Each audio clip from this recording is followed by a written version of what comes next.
Gusto nang kumalas ang dalawang star players ng MVP teams. Una si Chris Newsome na siyang dahilan umano kaya mahina ang performance niya recently na kapag hindi pa siya umayos, makakatikim daw ito ng isang shocking trade. Pero hindi naman talo si Newsome dito dahil bigating team din ang mapupuntahan. Sa laki ba naman ang value niya, siguradong makakakuha din ng kapantay ninyo ang Meralco.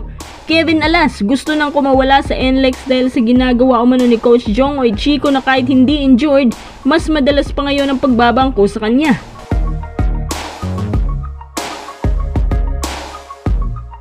Chris Newsome na nakuha lamang na hindi umabot ng 10 points averaging 1 of 5 shooting so far. Ganyan kalala ang performances niya lately kaya ang Meralco parang nababahala sa mga ganitong pinapakita ninyo. Kapansin-pansin din na mainit ang ulo ninyo laban sa rain or shine. Tinutulak niya yung mga kabantayan niya at maaga nga siyang na-foul trouble dahil dito. Bakit kaya nagkakaganito si New? Off night lang ba ang dahilan? Posible nga. Sa mga hindi pa nakakaalam, since last year pa po itong si New naghahanap ng malilipatang team pero naayos naman ang gusot kaya hindi pa natuloy ang matagal ng rumor. At ngayon na parang nagkakaamuyan na sa loob tungkol sa possible trade, tiyak pag-aagawan ito sa market. Unang team na gustong kumuha sa kanya yung Ginebra.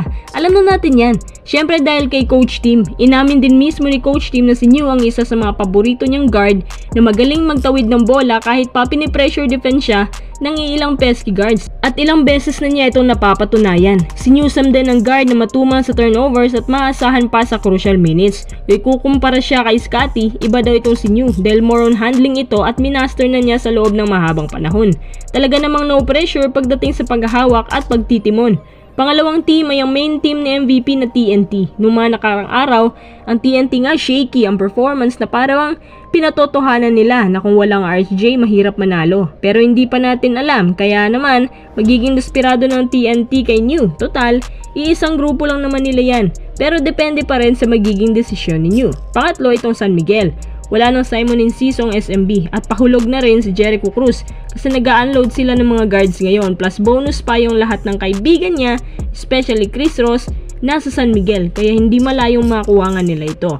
Kung ang Meralco nababahala kay New dahil hindi na maganda performances niya, dapat silang kabahan kung si New ay magdesisyon na magpa-trade or gagamitin niya ang kanyang rights para makawala sa kanila. Medyo iba nga naman ang dating ng Meralco ngayon kasi defending champion yan sa Philippine Cup tapos biglang hirap pa nga sila kahit sa Ross.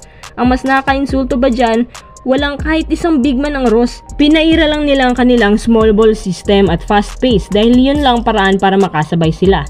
Paano ba yan Meralco? Galaw-galaw din, baka mas lalong masira ang inyong core. Kung sa bagay, mataas naman ang value ninyo kaya heavy guts din ang makukuha nila.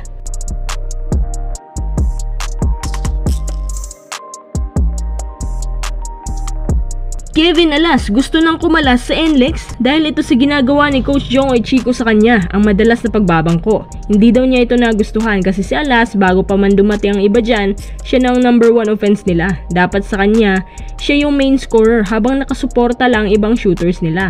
Si Kevin Alas legit na shooter yan. At subok na yan ni Coach Jong kahit nung team up sila dati sa Talk and Text. Ngayon na gusto nang kumalas ni Alas sa kanila, baka magpapatrade na rin ng ibang players dyan sa NLEX na ayaw kay Coach Jong. Ang mas malala kapag dumami sila, baka magpapalit na lang ng coach ang NLEX nang sa gayon, matahimik na rin ang buong team. Plano na nila ito noong mga nakarang araw pero maganda naman ang takbo ng NLEX ngayon kaya wag muna.